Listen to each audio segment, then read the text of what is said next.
Lao Tzu once said, "Care about what other people think, and you'll always be their prisoner." Today on The Unscripted Mind, we're going to reveal how doing one simple thing can increase your joy, improve your relationships, improve your opinion of yourself, your motivations, your honesty, your self-esteem, maybe even your faith and spirituality.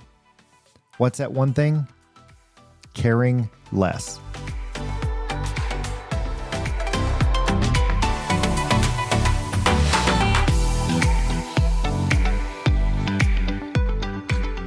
Welcome to The Unscripted Mind, where our goal is to give you fresh perspectives, practical insights, and tools you can use to give you more choices, increase your awareness, and have better control of your feelings, reactions, and behaviors. My name's Jim Cunningham, and I'm a licensed professional counselor, and today we're going to discuss the one thing you can do to improve virtually all aspects of your life. That one thing? Care less. We'll take a look at where a lot of these cares come from and some ways you can start implementing them. So the two words that will fix, I guess I would say 90% of my clients are care less. Now this might sound callous, counterintuitive, but it's not. Stick with me for a little bit on this one. While it might be simple, it's also not easy. This is not to say that we shouldn't care at all. That's not what I'm saying. It's simply to say that we should care a little less about certain things. I'm not saying that we should ignore concerns about safety or justice or those types of things. I am saying if we were to simply care less about what others think, their emotions, their decisions, their reactions to us, we would be able to take so many rocks out of our metaphorical backpack and our load would be so much more light. So here's the problem. When we start caring too much about the wrong things, we also start feeling anxious. We feel sad, we feel depressed, maybe having panic attacks. We might feel ashamed. And even feelings of not being good enough can creep up. Like I have to perform in order to be accepted. Anxiety and depression and feelings of not being good enough are predicated largely on what other people think of us and how they react to us. As a metric for how we're doing in life, we use relationships to determine how we're doing.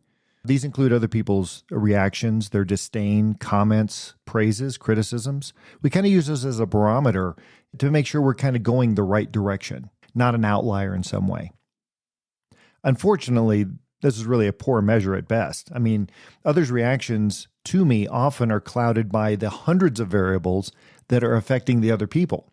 Simple variables. These don't have to be big things. I mean, such as, I don't know how that other person has slept last night. I don't know if they're hungry right now. I don't know if they've just had a fight with their wife. All I know is that moment in time when I got that reaction from them. But I don't know what was behind that and what was driving a lot of that. I think I can safely say that I'm not the only variable impacting them, though. And so a lot of times when we're using other people as this litmus test, it's kind of like going and getting yourself a brand new suit and then going down to the circus and the fun house and looking at yourself in that distorted mirror to see how you look. It's a very bad reflection of who I am. So having said that, I think it's unfortunate, but the vast majority of opinions we have of ourselves, I think we've learned from other people. A lot of these negative beliefs that we have about ourselves, in some ways we were kind of taught. I often ask clients the questions like, who taught you that it was not okay to show emotions? Or how did you come to know that you weren't shy? How did you know certain things were impolite? They were from reactions from other people. Some of those can be very useful, and we can use those. The problem is we can't let those overwhelm us.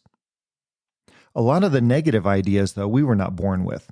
These weren't our original thoughts. They're based on other people's comments, reactions, emotions, and behaviors, as I've said. So how do we actually know this? Well, I think that's simple. I want you to imagine being back in middle school. As you're walking down the hall, you trip, fall, flat of your face. Now that can be a horrific event for any middle schooler, especially if the halls are full of people. But now I want you to imagine the same scenario when you trip and you fall, but no one's around. No one saw you fall. This tells me the problem isn't that you fell. The problem is that it was public. The ultimate irony in this scenario is that now I care more about what other people's reactions are to my mistake than the actual mistake itself. That's what begins to define me. It was their reactions that created the shame. Mistakes made in private tend to not generate those same kind of emotions, if any. It is that mistake that was seen that elevates the consequences. For many, that means shame and fear of abandonment. Michael Elkin, he is a licensed marriage and family therapist, and he said, shame is the experience of having our badness witnessed. Shame is one of the most painful experiences any of us can imagine. So let me walk you through an example. I want you to think back to a time before you knew certain things about yourself. Maybe back in elementary school or even before, when everything was simple. Everything was fun, everything was light. You could just kind of go about your day and you didn't worry about certain things. Now, do you remember the day that it all changed? Do you remember the day you first felt overwhelming shame? The day your eyes were open to not being good enough? The day there was nowhere to hide? The day the world got harder, more complicated, and more threatening? The day you realized you had to be careful of what you said, how you said it, what you wore, and how you acted? The day you had to become, in short, more vigilant? I would call that gut-wrenching awareness. You may have made mistakes before that time, but for some reason on that day, it stuck. Now take a moment and go back to that day or one like it. What do you feel when you put yourself back there? Where do you feel it physically? What do you think about yourself in light of that memory? Maybe you feel like you're not good enough, you didn't deserve love, that you're a bad person, that you can't show emotions, that you're not okay. You're weak. You can't trust yourself. You can't trust anyone. For many, this awareness of themselves feels so overwhelming, it's indistinguishable from themselves. It's not that they made a mistake, it's that all of a sudden they are a mistake. I think this is why we start caring more. We have to. We have to hide and protect this newfound fragility, the vulnerability, the weakness. I know a lot of this might sound like hyperbole, but I see it play out in our clients' lives every day. Often people tell me, well, that was such a little thing, and it was like 3 decades ago. It shouldn't bother me at all. And yet it does. Our brains seem to do that magnificent job of keeping us safe and never letting us forget things that were a real threat or a perceived threat. Now I have to start caring more. I really don't have a choice. I will say this, that anyone can cause these things and these ideas to get into our heads. It can be a stranger, mom, a teacher, a friend, a classroom full of laughing peers.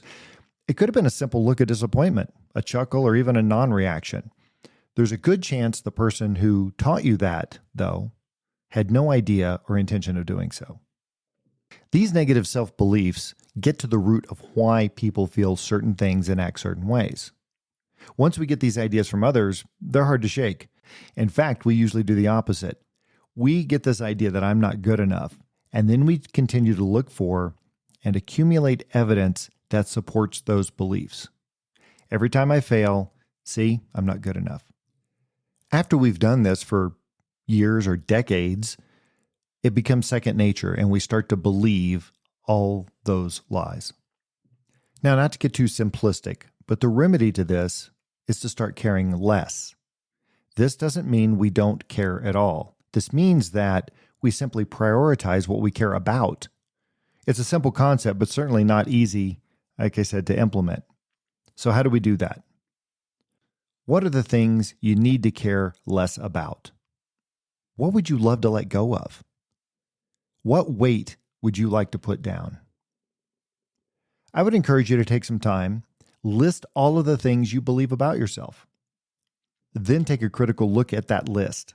Evaluate it, scrutinize it. Ask yourself, whose voices do these ideas sound like?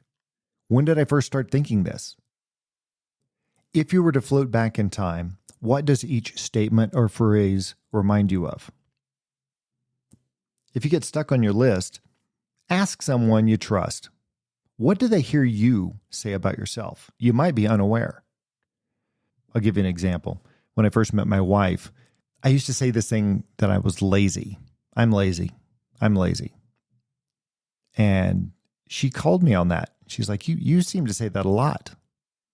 After I thought about it a lot, I remembered that I got this idea from my mother, wonderful lady, but she would often ask me to bring groceries in when she went to the store. And I tried to get them all usually in one load. So she would say, well, quit being lazy and, make several trips, because invariably the old paper bags would tend to rip and I'd drop stuff everywhere. But it goes to show how easy some small comment can just stick. Once you have your list, then you can start looking at it and considering what is in your scope of control and influence. What can you control in this whole world? Honestly, not much. And as I've said before, usually I can only control myself, and I'm pretty bad at that. We certainly can't control other people and their thoughts. And if I can't control it, I can let those things go and focus on what I actually can control and influence. In short, it's about efficiency, using our energies and our gifts where they can be applied and eliminating the frustrations where they can't. That's called caring less. Finally, just realize what someone else thinks of you actually has no impact on you. What you may think of me does not determine or change who I am, unless I let it. Once you decide to care less, you can take back all the power in these relationships and these emotions and these negative self-beliefs. You won't be at the mercy of opinions, reactions, or those negative looks or comments.